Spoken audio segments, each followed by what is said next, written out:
Assalamualaikum warahmatullahi wabarakatuh. Waalaikumsalam warahmatullahi wabarakatuh. Sebelum memulai pembelajaran hari ini, kita berdoa dulu. Menurut agama dan kepercayaan masing-masing, berdoa dimulai. Selesai. Kemudian ada yang tidak berangkat. Hadir semua, Bu. Alhamdulillah, kalian luar biasa. Nah, hari ini kita lanjutkan ya materi tentang kesetimbangan kimia yang sudah kita pelajari kemarin. Kemarin kan kita sudah belajar tentang reaksi reversibel dan irreversibel. Sekarang Ibu tanya, reaksi irreversibel itu yang bagaimana? Ada yang bisa? Saya, Bu. Ya, reaksi irreversibel itu reaksi yang satu arah, Bu. Iya, bagus sekali. Ya, benar. Reaksi irreversibel itu reaksi yang terjadi satu arah. Nah, contohnya misalkan kita ya sedang membakar sepotong kayu, kan menjadi abu ya kalau membakar sepotong kayu. Ya. Kemudian saya tanya ya, abu itu apa bisa kembali menjadi kayu? Tidak. Nah, itu ya contoh reaksi reversibel, yaitu reaksi satu arah. Kemudian untuk contohnya reaksi reversibel, yang reversibel itu saat kita buat es batu. Nah, kita buat es batu kan caranya kita masukkan air ke dalam plastik. Nah, terus dimasukkan ke dalam freezer. Jadi membeku kan. Nah, kalau es batu yang membeku itu kita taruh di suhu ruang, berarti kan jadi air ya anak-anak. Nah, itu kan jadi pertama jadi air dulu menjadi es batu, kemudian es batu bisa menjadi air kembali. Nah, itu contoh reaksi reversibel atau reaksi yang dapat balik atau dua.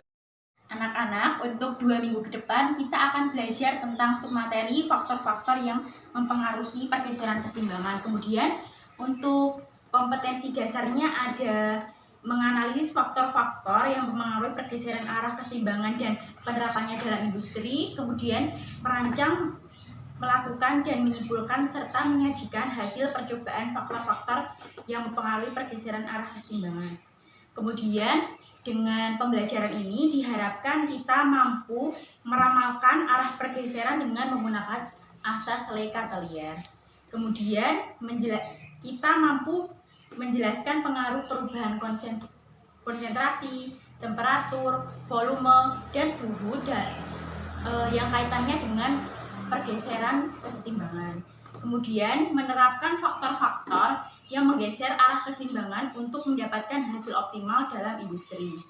Kemudian selanjutnya yaitu nanti kita mampu untuk merancang dan melakukan percobaan mengenai faktor-faktor yang mempengaruhi pergeseran keseimbangan. Dan yang terakhir yaitu mempresentasikan rancangan percobaan mengenai faktor-faktor yang mempengaruhi pergeseran keseimbangan. Nah, untuk itu 2 minggu depan pembelajarannya pasti ada diskusi, kemudian ada demonstrasi dari saya, ada presentasi dan juga praktikum. Dalam pembelajaran ini kalian bisa memanfaatkan buku-buku di perpustakaan atau internet untuk sumber belajar kalian.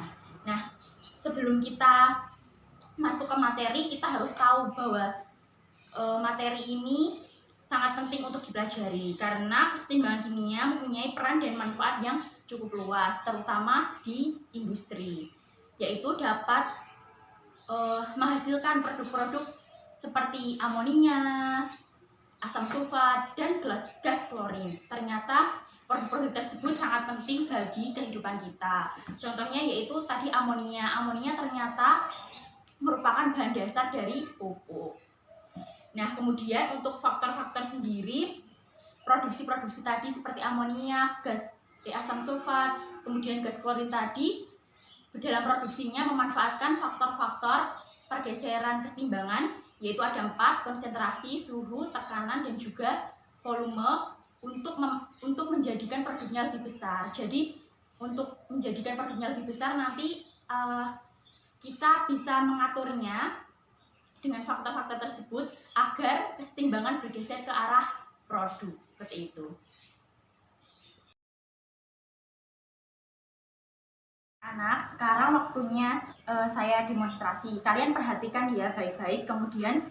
Kemudian saya akan perkenalkan alat-alatnya. Yang pertama ada suntikan untuk mengambil larutannya nanti. Kemudian ada zat warna. Di sini saya menggunakan warna merah dan juga warna hijau. Kemudian batang pengaduk, gelas untuk membuat larutannya dan juga air. Kemudian yang pertama kita tuangkan air terlebih dahulu ke dalam gelas.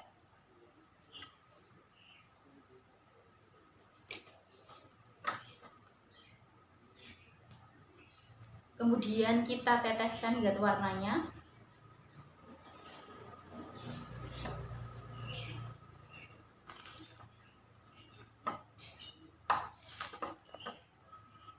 Yang merah.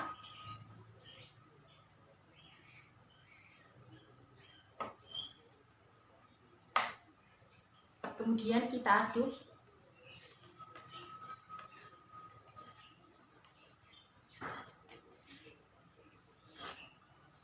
Kemudian dengan suntikan yang memiliki ukurannya sama, kita ambil terlebih dahulu yang larutan merah 10 ml. 10 ml. Kemudian yang warna hijau juga 10 ml. Nah, di sini kan saya sudah menyiapkan ya tabung U yang saya buat dari pipa yang transparan. Kemudian kan ini udah ada 10 ml 10 ml. Yang sebelah kanan kita buat yang warna merah, yang sebelah kiri yang warna hijau. Kemudian kita masukkan bersama-sama. Nah, dapat diperhatikan ya anak-anak, ini seimbang ya warna merah dan warna hijaunya. Kemudian kita ambil lagi larutan warna hijau 10 ml. Kita masukkan di sebelah kiri. Nah, anak-anak bisa dilihat ya, ini warna merahnya bergeser. Sini. Ini yang hijau tadi kan kita tambahkan konsentrasinya dan hasilnya bisa dilihat bahwa zat yang warna merah bergeser. Seperti itu. Nah, setelah kalian memperhatikan demonstrasi dari saya, kemudian nanti saya akan berikan lembar kerja peserta didik atau LKPD buat kalian. Kemudian nanti kalian menuliskan pengamatan kalian di lembar kerja yang akan saya bagikan. Kemudian pada kesetimbangan kimia ini kita perlu tahu bahwa di sini kita ada yang namanya asas Le Chatelier, yaitu jika pada suatu sistem yang berada dalam keadaan setimbang dilakukan suatu aksi, maka sistem akan mengadakan reaksi yang cenderung mengurangi pengaruh aksi tersebut. Jadi kalau sistem kita beri aksi, maka sistem tersebut yang kita beri aksi tersebut akan memberikan suatu reaksi untuk mengurangi pengaruh aksi yang diberikan. Nah, saya akan membagi menjadi 4 kelompok ya, masing-masing 6 orang untuk satu kelompoknya. Nah, di sini kemudian akan saya bagikan lembar kerja peserta didik untuk setiap individunya. Kemudian dengan berkelompok, kalian menjawab pertanyaan-pertanyaan yang ada di lembar kerja ini. Kan tadi saya sudah demonstrasi ya, kalian menjawab pertanyaan ini. Yang pertama, apa saja yang kalian amati dari demonstrasi tersebut? Kemudian yang kedua, faktor apa yang mempengaruhi pergeseran tersebut? Kalian jawab di kolom jawaban di sini. Kemudian selanjutnya ini juga ada soal, jika mendengar kata pergeseran keseimbangan, apa yang kalian pikirkan? Silahkan tulis di kolom di bawah ini. Nanti tiap kelompok menulis jawabannya di lembar kerja masing-masing. Kemudian kegiatan selanjutnya ada meneliti. Nah, untuk tiap kelompoknya nanti menjawab soal-soal yang ada di sini. Di sini ada 2 soal yang saya buat. Kemudian kegiatan intinya yaitu ada merancang percobaan tentang faktor-faktor kesetimbangan kimia. Nah, kan ada 4 kelompok. Yang kelompok pertama membuat pengaruh konsentrasi terhadap pergeseran kesetimbangan seperti yang sudah saya demonstrasikan tadi. Kemudian, tapi beda ya percobaannya, jangan sama kayak yang saya tadi. Kemudian yang kedua, kelompok 2 pengaruh suhu, yang kelompok 3 pengaruh tekanan, dan yang kelompok 4 ada pengaruh volume. Kegiatan inti yang merancang percobaan itu buat minggu depan. Kemudian untuk hari ini kita fokus untuk menjawab soal-soal yang ada di LKPD, yaitu ada di halaman 3 sampai 5 ya. Kemudian saya beri waktu 15 menit untuk menjawab latihan-latihan. Kemudian nanti akan ada presentasi untuk tiap kelompoknya. Jangan gaduh ya untuk diskusinya, silahkan berdiskusi.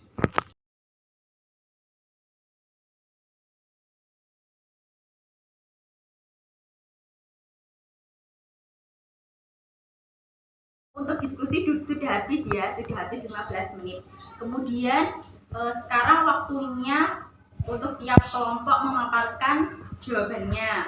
Yang pertama untuk kelompok 1, yaitu latihan halaman 3. Apa saja yang kalian amati dari demonstrasi yang sudah saya lakukan tadi? Silahkan jawab. Saat konsentrasi zat warna hijau ditambah, hasilnya yaitu kesetimbangan bergeser ke arah zat warna merah. Ya, benar sekali. Kemudian yang kedua, faktor apa yang mempengaruhi pergeseran tersebut? Faktor konsentrasi. Ya, benar. Jadi yang sudah saya demonstrasikan tadi yaitu faktor konsentrasi yang mempengaruhi pergeseran kesetimbangan kimia. Jadi kalau misalkan kita konsentrasi per reaksi kita tambahkan, maka kesetimbangan akan bergeser ke arah produk. Seperti terima kasih kalian sudah berdiskusi dengan tertib, kemudian jawabannya sudah bagus-bagus. Kemudian saya di sini akan mengulas sedikit tentang materi hari ini, yaitu kesetimbangan kimia. Kemudian ada yang namanya tadi sudah saya bahas, yaitu asas Le Chatelier, yaitu jika pada suatu sistem yang berada dalam keadaan setimbang dilakukan suatu aksi, maka sistem akan mengadakan reaksi yang cenderung mengurangi pengaruh dari aksi tersebut. Jadi kalau kita memberi aksi pada suatu sistem, maka sistem tersebut akan memberi suatu reaksi. Kemudian faktor yang mempengaruhi pergeseran kesetimbangan ada 4, yaitu konsentrasi, volume, suhu, dan juga tekanan. Yang pertama yaitu faktor konsentrasi. Jika konsentrasi zat diperbesar, reaksi akan bergeser menjauhi zat tersebut. Jika konsentrasi zat diperkecil, maka sebaliknya yaitu reaksi akan bergeser menuju zat tersebut. Jadi contohnya gini, kalau kita kan ada reaksi itu ada reaktan dan juga produk. Kalau misalkan reaktan kita perbesar konsentrasinya, maka kesetimbangan akan bergeser ke produk. Jadi sebaliknya gitu. Kemudian yang kedua ada volume. Jika volume diperbesar, reaksi akan bergeser ke jumlah koefisien yang besar. Jika volume diperkecil, maka kesetimbangan akan bergeser ke jumlah koefisien yang kecil.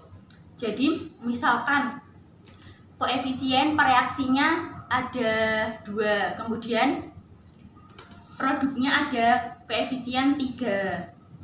Nah, nanti kalau volume diperbesar, maka akan bergeser ke produk seperti itu, ke koefisien yang besar. Kemudian tekanan. Jika tekanan diperbesar, reaksi akan bergeser ke jumlah koefisien yang kecil, dan jika tekanan diperkecil, reaksi akan bergeser ke jumlah koefisien yang besar. Jadi tekanan ini kebalikannya ya dari volume. Kalau volume tadi jika diperbesar maka bergeser ke koefisien yang kecil. Kalau jika tekanan diperbesar maka akan bergeser ke koefisien yang kecil. Kemudian faktor yang terakhir yaitu suhu. Jika suhu dinaikkan, reaksi akan bergeser ke arah reaksi yang menyerap kalor atau endoterm. Endoterm itu kalau untuk produknya berarti endoterm yang delta H-nya positif. Kemudian jika suhu diturunkan, reaksi akan bergeser ke arah reaksi yang melepas kalor atau eksoterm.